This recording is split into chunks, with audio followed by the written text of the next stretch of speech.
All the big name models from the likes of Google, Anthropic, OpenAI get a lot of the love and attention from the community. But what about the other lesser known models that are said to compete with those? In this video, we're going to give one of those a test.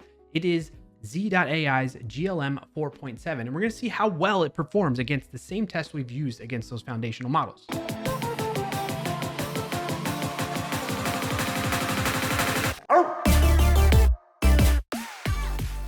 All right, Z.ai's GLM 4.7 model needs to build a production-ready application that is secure, meaning the open source dependencies it chooses to use are safe and don't have vulnerabilities in them, and the code that it writes to implement the features and functionality for the application have to be safe from attacks. So with that said, let's get set up to test this model out. Now, at the time of this recording, there are a couple of ways I've come across to access this model in my favorite tools of choice. In this case, I want to use Visual Studio Code Insider, so I'm going to use a separate third-party tool to give me access to the model, and it is called OpenRouter. But if you don't want to go through that, I found that Windsurf has this model natively available in it that you can start using right now without any further configuration. But if you're following the same path that I am going down, let me show you what you need to do to get started. In order to get access to this model, we're going to use a tool called OpenRouter. So if you go to openrouter.ai in your browser, you're going to sign up for a free account. Once you're signed in, you'll see your profile image in the top right-hand corner. That's a menu you can click on and go down and choose settings from that menu. Once you've opened up the settings view, head on over to the API keys option on the left-hand side. That brings you to this view. You're going to want to create an API key. So you click on that, give it a name. I named it based on the IDE that I'm using, Visual Studio Code Insiders. And then you can choose some other options.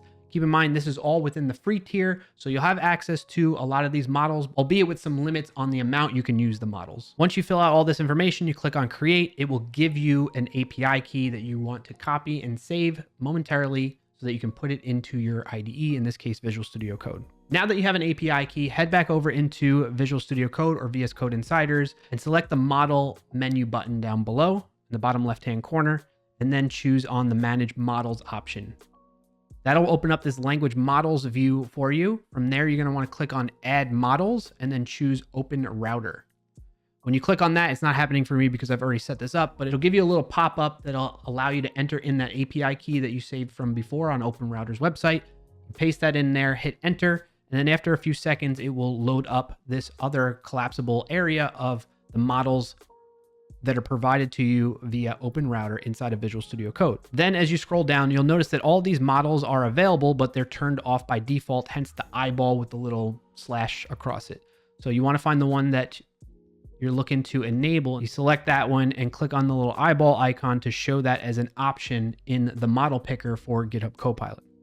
Now that I've done that, I can close this. And when I click on the model picker again, I should see Z.ai GLM 4.7 available via OpenRouter. Now you're ready to start prompting this model. Now, if you're new here and part of the test that we've been running for over a year now against all the past models as they progressed over that time, we use the same prompt against these newer models to see how they compare against past models. So I'm going to paste in the prompt. I'm going to send it off to Z.ai GLM 4.7, and we're going to see how it does. While it's off and running and doing its thing, I'm going to explain to you what the expectation is. Oh, never mind. All right, so I went to send that prompt into the model, but we can see that I've reached my quota under the free account with OpenRouter. So if you want to, you can pay to upgrade your account with OpenRouter, or in this case, since this is for demonstration purposes, I'm going to switch over to Windsurf and use the model in that IDE. As I mentioned earlier in the video, Windsurf has this model available via a beta feature, so I can select that from the model picker here. You choose see more, scroll down, and you'll find GLM 4.7 as an option. You click on that, and now I'm going to send in the prompt. And while the prompt is being processed by GLM 4.7, let me explain what it's asking for those of you that are not familiar with it. The idea is we need to explain to the model the importance and severity of getting this right, because if it doesn't, I will be fired. So we're trying to put some stakes on the line here. And the idea is it needs to build a secure note-taking application using Node.js. You need to be able to create, read, update, and delete notes and all that fun stuff. So we'll see how well it does at producing a production-ready application for those features and functionality and how secure it is. All right, it's done. And that was fairly quick, especially when you compare it to some of the more recent models. They're all getting faster and faster at fulfilling prompts. In this case, let's take a look at what it's done. All right, so it's created this production ready Node.js note-taking application. Here's the project structure. Some of the security features it put in place, which is very similar to what we've seen from other past models. Nothing standing out too much. It's hitting all the main points that I would expect and I've seen from past models when it comes to the security features that it's built into it.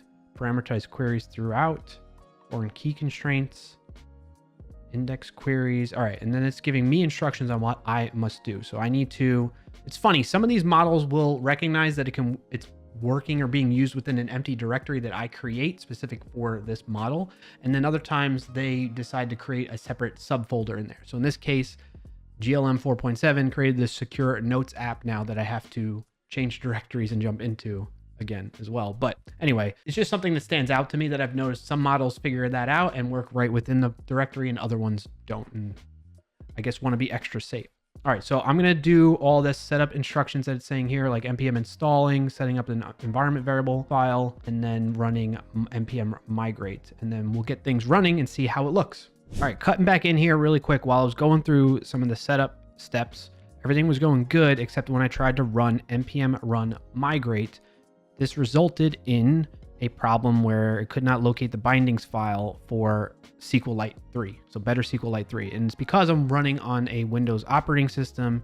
And for whatever reason, some of the models don't pick up on that, where other models do realize that that's the operating system and choose dependencies more relative to that with that context in mind.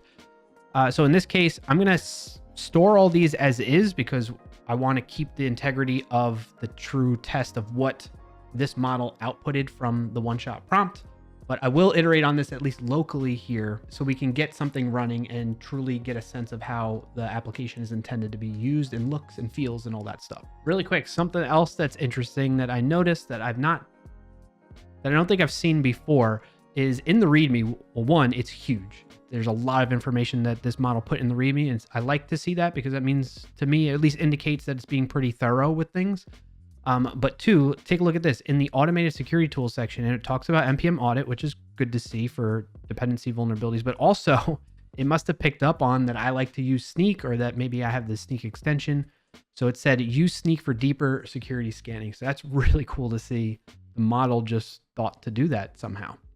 And then it also mentions consider using OWASP ZAP for penetration testing, which is another great suggestion, or at least raising awareness around some of the other security tools that developers could use to ensure and test the security of their applications. All right, so I got things sorted out where I can run it at least locally for now. We're gonna run npm start, and we can see I can get localhost 3000 working. So let's head on over to the browser and see what this thing looks like. All right, so I opened up localhost 3000 and we can see that it's built out to be just an API and not really have any UI right now. So here we can see what endpoints are available. There's the auth endpoints to register and log in, and then there's the notes: create, list notes, get a specific note, update a specific note, and delete a specific note. Those are the API endpoints there. So it's pretty good, just no visual, which we would have liked to have at least a UI built out for the application, but it did build out an API. So there is that. Now that we've seen how production ready the application is, it's time for us to test the security of this application, and we're going to use Snyk for that. Back over in Windsurf, we're going to leverage the Snyk extension to test out the open source dependencies it chose to use and whether those are secure and safe from vulnerabilities. And the code that it wrote, we're going to test to see if there's any vulnerabilities introduced there. So with the extension installed and I'm signed in, I'm going to run a scan. And no way. All right. I am surprised. There are no open source security vulnerabilities that were detected by Snyk here based on the open source dependencies that GLM 4.7 chose to use. And there were no code security issues, not even low severity ones. So I'm pretty impressed with that aspect of it, albeit there's a little bit of hiccups for getting things set up to be production ready based on my particular Windows environment. So not really a huge knock against GLM 4.7 for that. So in conclusion, from a production standpoint, it's pretty close to production ready with a little bit of modifications just for my environment to run it at least locally. But in a deployed environment, I'm likely going to be using something like Linux to run the application, so it should work fine there. And then from a security standpoint, I'm at a loss of words because we typically see at least some issues reported, whether it's in the open source dependencies, the code it wrote, or both. So big props to Z.ai's GLM 4.7 in that regard. I think this is pretty good. It's pretty promising. With that in mind, have you checked out this model? Have you tried it out yourself? If you have, let me know in the comments below. On that note, that does it for this video. If you got value out of it, be sure to like it down below and share with somebody who could put it to use. And if you made it this far, subscribe to the channel so you don't miss out on upcoming videos. Thanks for watching and happy, safe coding, everyone.